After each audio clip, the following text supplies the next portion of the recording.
तो हमारे संस्था प्रधान महोदय हमको ऐसी अनुमति प्रदान करें और आपका भी इससे हमेशा आगे बढ़ने का हौसला बढ़ता रहेगा। और जो आज का प्रोग्राम देखा मुझे बहुत अच्छा लगा, इसके लिए आप सभी को बहुत बहुत धन्यवाद।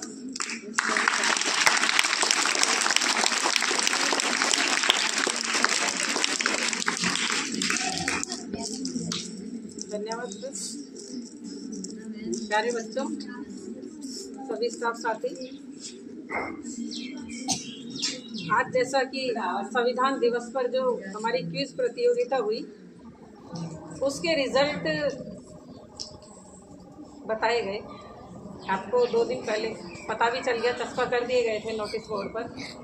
आप सब लोगों ने भी नहीं, हमने भी नहीं सोचा था कि कई बार क्या होता है कि ऐसे एग्ज़ाम से जो आपके अंदर की छुपी हुई प्रतिभाएं हैं वो निकल कर के आती हैं। रिज़ल्ट में देख कर के ऐसा लगा कि जिन बच्चों को हम बिल्कुल साइलेंट मानते थे, जैसा कि अभी उदाहरण के तौर पर मैं यही बता दूं कि अल्तमस खान जो बच्चा टॉपर रहा है पूरे स्कूल में, उसको देख कर के ऐसा पढ़ता था पर कई बार शैतानी भी करता, तो ये नहीं इमेजिन किया हुआ था कि वो टॉपर रहेगा।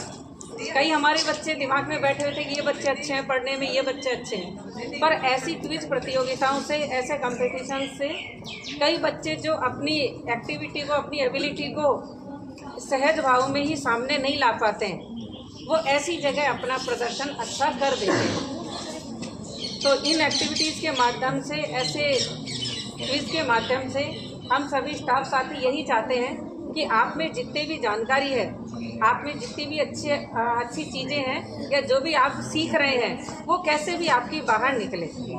इसीलिए हम बार बार आपको प्रेयर में क्लास वाइज भी कॉल करते हैं, एक एक बच्चे को बिल्कुल नाम से भी बुलाते हैं। और अधिकतर क्लास टीचर्स को जब हम कहते हैं तो वो आपके पर बच्चे के बारे में, हर एबिलिटी के बारे में जानते हैं कि कौन सा बच्चा किस क्षेत्र में आगे है। कोई पढ़ने में आगे है, कोई अनुशासन में बहुत अच्छा है, कोई टीचर्स की आज्ञा एक कहने से पहले ही टीचर की बात को मान लेता है, कोई बिना कहे भी अपने आप को अनुशासन में रखता है, भले ही और कोई बच्चे यहाँ रहे या नहीं रहे। तो आप सभी बच्चे इतने अच्छे गुणों से भरे रहें और उन सब में आगे बढ़ते रहें। आगे भी हम ऐसे ही कंपटीशन करवाएंगे। और अभी तो हमारा दिसंबर में तो आपके हाफ ईयरली एग्ज़ाम रहेंगे, उन्हीं में आप इतनी अच्छी से तैयारी करें। जैसे अभी आपके 30 में से अधिकतर बच्चों के 25+ नंबर रहे हैं सभी के, तो आपने पूरे मन से एक ही दिन में इतनी अच्छी तैयारी कर ली कि आपको 60 क्वेश्चन दिए गए, आपने उनको लर्न करा, तो ये 60 प्रश्न आप हमेशा भी याद कर लेंगे। तो आपके आने वाले समय में जो भी कंपटीशन होंगे, इन 60 क्वेश्चन से तो बाहर कोई भी क्वेश्चन नहीं जाएगा संविधान से। अगर आपने आज इनको याद कर लिया और पूरे जीवन भर अगर आपको याद रहेंगे तो आपके कम से कम 10 नंबर तो हर एग्ज़ाम के फिक्स हो गए। आपको बिल्कुल आंख बंद करके आप टिक कर दोगे कि ये तो मैंने 10th में या 6th 7th में याद कर लिया था। और कहीं पर कोई बात भी चलेगी, आपके बड़े भाई बहन पढ़ रहे होंगे, तब आप कहोगे कि नहीं, इस अनुच्छेद में तो ये है, भारतीय संविधान का जनक किसको कहा जाता है, 1919 का अधिनियम ये था। आपको कब कोई बातें जब आप डिस्कस करोगे तो वहाँ पर भी आपका पता चलेगा कि ये बच्चे बहुत अच्छी पढ़ाई कर रहे हैं। कुछ ऐसा ज़रूरी नहीं है कि सिर्फ किताबों के ही प्रश्न उत्तर रट रहे हैं या किताबी ज्ञान ही प्राप्त कर रहे हैं, कुछ अलग हट करके भी सीख रहे हैं और कहीं ना कहीं आप अपनी बात को प्रस्तुत कर सकते हैं। तो आप इसी तरह से हाफ ईयरली एग्ज़ाम की भी तैयारी करें।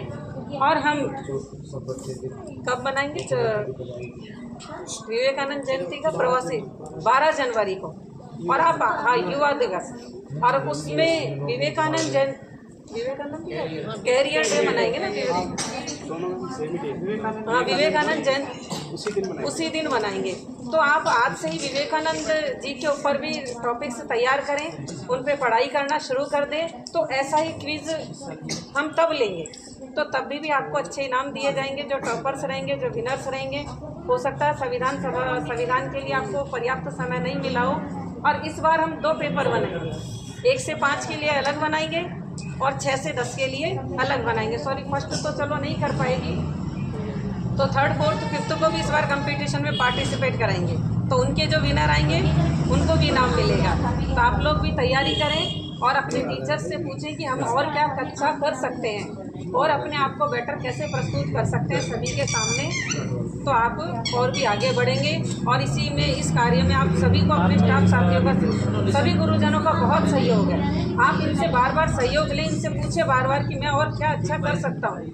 हो सकता है आपको अपने बारे में इतनी जानकारी नहीं है कि आप में क्या अच्छाई है, पर आपके गुरुजन आपके बारे में ज़्यादा जानते हैं कि ये बच्चा इस काम में आगे बढ़ सकता है, ये बच्चा इस क्षेत्र में आगे बढ़ सकता है। तो जैसे आपके गुरुजन, आपके टीचर्स आपको गाइड करें, जैसा आपको पढ़ने के लिए कहें, जैसा आपको जीवन में और चीज़ें आगे बढ़ने के लिए कहें, उन्हीं चीज़ का फॉलो करेंगे तो आप निश्चित रूप से एक अच्छे लक्ष्य को प्राप्त करेंगे और अच्छी मंजिल पर जाकर के अपने आप को पाएंगे। तब ये लगेगा कि हमारे गुरुजनों ने हमें बहुत अच्छी शिक्षा दी और हमें सही कहते थे, तो और उसका अनुसरण करने पर आपको ये फल मिला है। तो मेरी आशा है, मेरी इच्छा है कि आप इन्हीं बातों पर आगे बढ़ेंगे और अपने आप को अच्छा प्रूव करेंगे। धन्यवाद।